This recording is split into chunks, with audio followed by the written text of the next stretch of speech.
Wow. So then for people who are kind of in your situation, that they didn't have a formal education in design, but they want to get into it, what types of, because you mentioned you looked at YouTube, you listened to a bunch of podcasts and things like that. Yes. What other things should people be looking at to be, proficient enough to Yes. do the job? Oh, great. I'm glad you asked.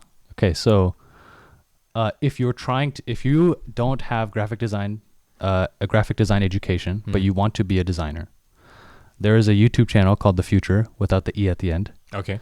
I'm sorry you're not going to get sponsorship money for this, but but their mission is to eliminate the need for design school for designers. Wow. Okay. They want to teach, they want to train self-taught a billion self-taught designers. I think that's like their mission. Wow. And so they literally put out all of this content for free. Wow. Like how not just how to use Photoshop, but like how to talk to clients. Oh, When wow. clients are like, I'm not sure about that price, or Yeah. like, can you do this for exposure, and that's how you get paid. And he'll literally give you like a role play scenario where he will pretend like he's in that conversation and show you what to actually say, and it's like so much valuable content.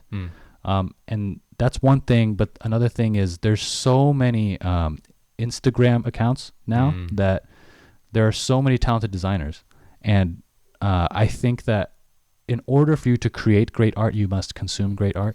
Yeah. And so I have a completely separate Instagram account just for design, separate from my music, where I only follow designers that inspire me. Wow. And so that just helps me grow like all the time. Like I just open it and look, and I'm like, wow, I didn't think of using this that way or portraying this idea that way, Yeah. And every day I find more. It's just, I think right now is a really good time where there's a lot of designers, but not too much to where there's an obstacle to entry. Like you're going to have a friend who knows somebody who's starting a business or whatever and needs design, Right. Yeah. It's not like photography, which is super saturated right now. Like everyone has a camera and takes pictures. Yeah. And so I would just strongly encourage whoever is in that position to search up design resources just on Google, and then keep up with them, and then continually consume them and continually create.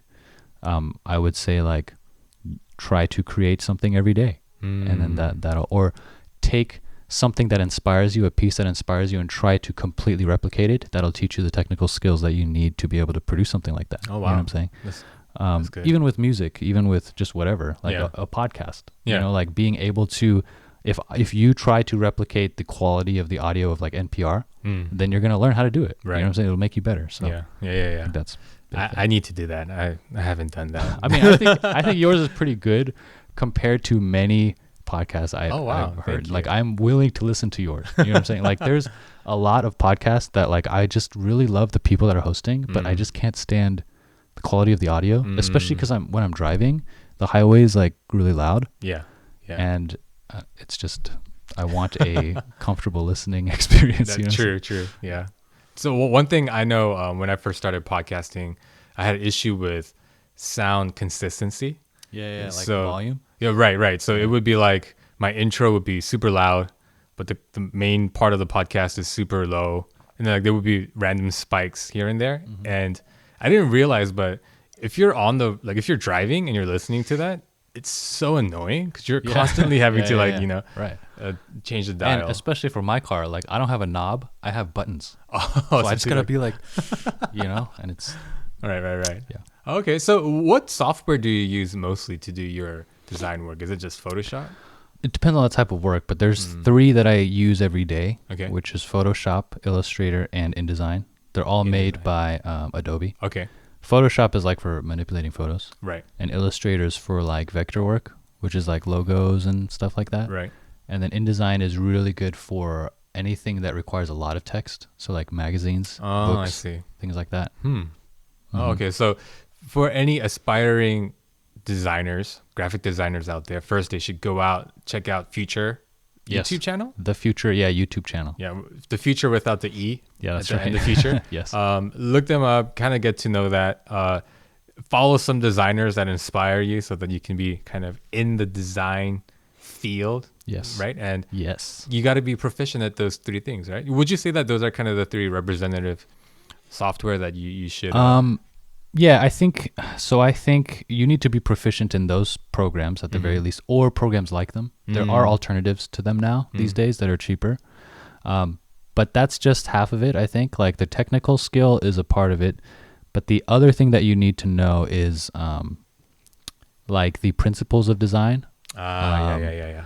Like even if you know how to use Photoshop perfectly, if you place things in a way that's not pleasing to look at, right. then you're still not accomplishing good design, you know what I'm saying, or beautiful design.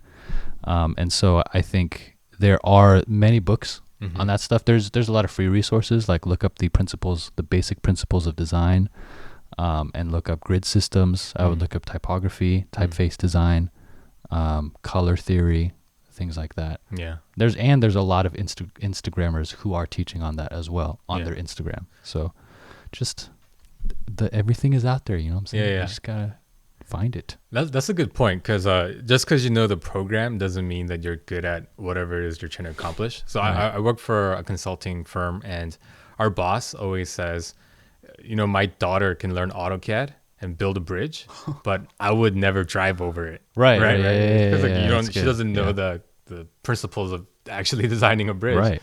I think it's best depicted through like speaking or writing. Like most people can read and understand words, right? Right. But not everyone can speak powerfully. Right. You know? And not everyone can write powerfully. Right. You know?